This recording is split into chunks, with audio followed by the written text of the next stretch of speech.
Hey everyone, it's Irene, the cosplay counselor, your virtual superhero advisor. Now today's video is part 2 of my college application series for the UC application. Now if you missed out on part 1, I'll go ahead and leave a link up here so you can go and learn about transcripts and the applications as well as the testing requirements. In today's video, I'm going to be going over a couple other things that you'll need to know so you can be prepared for the college application process for the UCs. Now, if you're new to this channel, be sure to hit that subscribe button, ring the notification bell so you don't miss any videos. But let's go ahead and get started. Let's go! Essays are an incredibly critical part of the UC application because it allows the university to learn more about you beyond your test scores and your GPA. Now there are 8 different prompts and students need to choose 4 of those 8 to answer questions. There really isn't a preference given to which prompt gives more weight. It just really depends on what experience you can use to answer all those questions. You'll want to use different experiences for all 4 so that they can see that you're a well-rounded individual. Each essay response is limited to 350 words apiece, and it's really advantageous for juniors to use this time period during the spring to brainstorm and come up with different drafts so you can have polished essays during the time of application. Now you can find all the different essay topics right on the UC application website. So go ahead and get started. Every year, I have students ask me whether letters of recommendations are required as a part of the UC application process. As a whole, the UCs do not require letters of recommendations, nor do they support or want students to send letters of recommendations. There are special programs like UCLA's nursing program that does require a letter of recommendation or endorsement from a teacher or a counselor.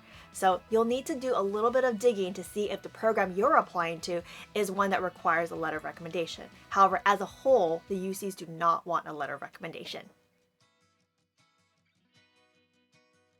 If you reside in California, you will also need to complete what's called A through G requirements. Now these are subject courses that you need to complete in order to be eligible.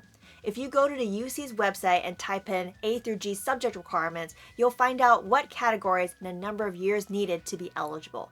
You need to have a C or better in all those classes, and if you earn a D in a course, you have to make it up, obviously. If you go to UC Doorways, you'll be able to find out what classes at your school count in which categories. That's a really helpful tool to help make sure you're on track. Now, if you're not a California student and you still want to go to a UC school, you'll just want to take the most advanced courses that your high school offers so that you can be as competitive as possible. The UC application will also ask you about your extracurricular activities, so anything that you do outside of the classroom, whether it be clubs, sports, volunteer work. They'll ask you about your hours per week that you spend for that activity as well as the weeks per year that you do. Keep yourself a running list of all the things that you're involved with so that when it comes time to apply, you'll have all the information ready to go and so you can plug it right in. Now there's also other information that the UCs want to learn about you. So you'll want to keep a running list of the awards and honors you've received, if there's special programs you're a part of like AVID or UCI's Cosmos summer program, or if you took a concurrent or dual enrollment class. So anything that you do outside of the classroom, you'll want to keep a running list of all your involvement. So you'll have everything all ready to go when it's time to apply.